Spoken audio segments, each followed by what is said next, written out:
Hello, all, greetings. This is Gilles Mancillon. I wanted to come to speak with you today to greet you and send blessings.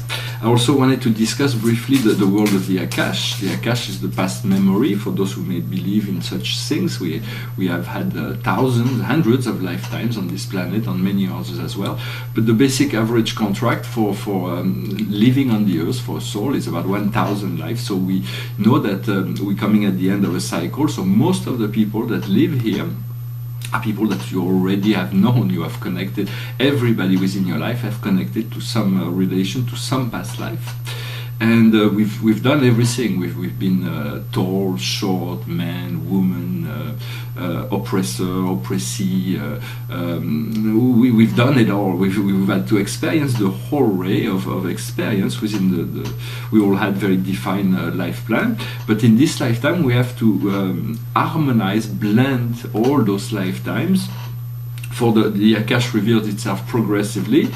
Personally, I have about 20, 30, 40 past lives that are consciously active within me right now, but I know I have many more to still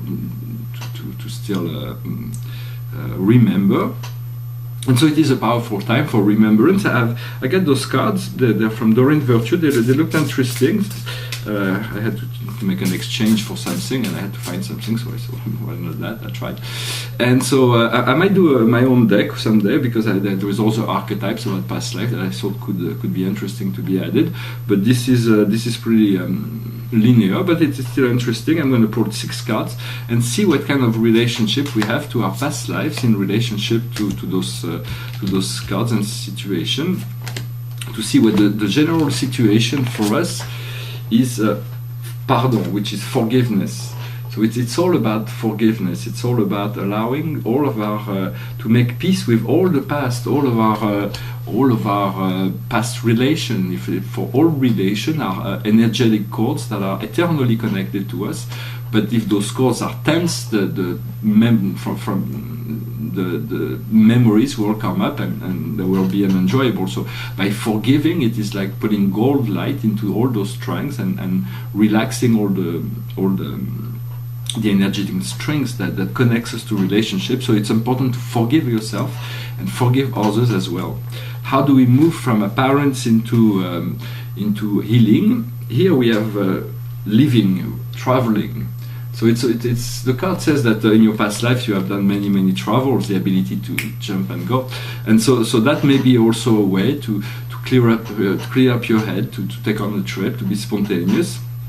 And those words, I may be in the next few days, I may be going on a trip for like a few weeks, but I'm going into a place that will have electricity and internet, so I will continue to broadcast if I can.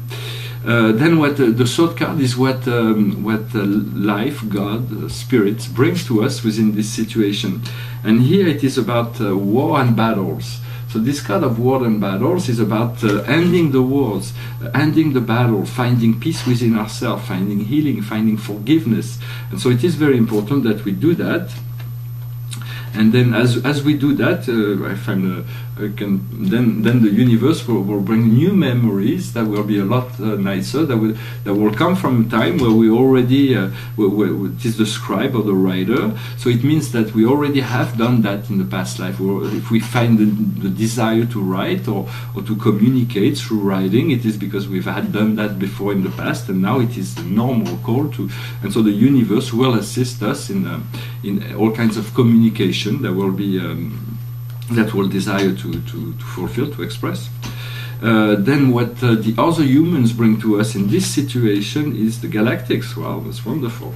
So it is about reconnecting to this galactic consciousness, to the full consciousness. For the once the idea is that beyond all the realm of astral realm, there is a galactic consciousness, but as we need to reintegrate all of our subconscious before we can actually move into this full consciousness. So it is a process. It is something that we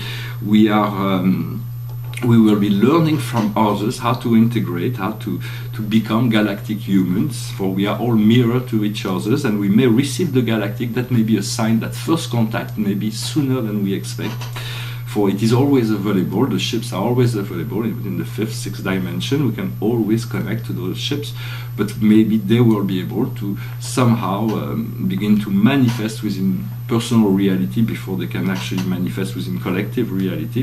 We need to find peace before the galactic can come into our life. And so that's part of the program of the Earth, to make peace for people, for humanity. What we bring to others in this situation is communitary life.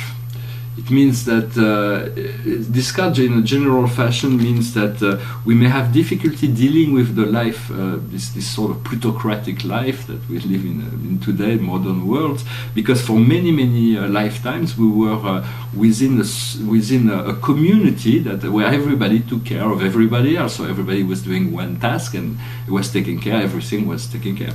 And we may return to a more advanced form of smaller communities, more enlightened communities, and that may be what we will be able to help others, assisting others to understand how to discover higher quality of life through the development of enlightened communities. And the depth of the problem, the depth of the solution, of the depth of the situation, it's called monk or none. So basically what it says is that in the past lives we might have been everybody, because this was a very powerful and long period of time where a lot of power was gathered around clerical or religious structure, so to speak. And so we might have taken some vows of poverty, or vows of abstinence, or vows of submission, or vows of suffering, and all kinds of things that were not very lucid, and so we took those vows, but they may still be active. So it is very important to us to deactivate all vows that may present some self-limitation in relationship to our present life. So it is. And so we deactivate that, and so we'll be able to live fully within all the potential that life can bring us. And so once we do that, we find this symbol. It's the symbol of Ophiuchus, the constellation of Ophiuchus. It's the health. I mean health. So it is going to be very important that to learn to take good care of ourselves, to learn, even if it's not by traditional means, because this card also says that we are dealing with health in relationship to many of connections that we had in the past life, and so but there are many ways to cure ourselves. It is good to always know what may be dysfunctional, but then find a way to bring it back to maybe holistically to bring it back into balance and equilibrium for when we are subtle energy bodies are all in balance and equilibrium. We find true health, we find true usefulness, we find true energy. And so there is all this forgiveness that is happening, and so I hope you will enjoy if you are living on a trip, or if you are able to just pick up and go. This reading was quite mysterious. We'll see how it unfolds. I hope you find it interesting. You have found it interesting. I thank you very much for any interaction, or even just for viewing those videos and for subscribing. I wish you a wonderful day. I'll talk to you later. Namaste.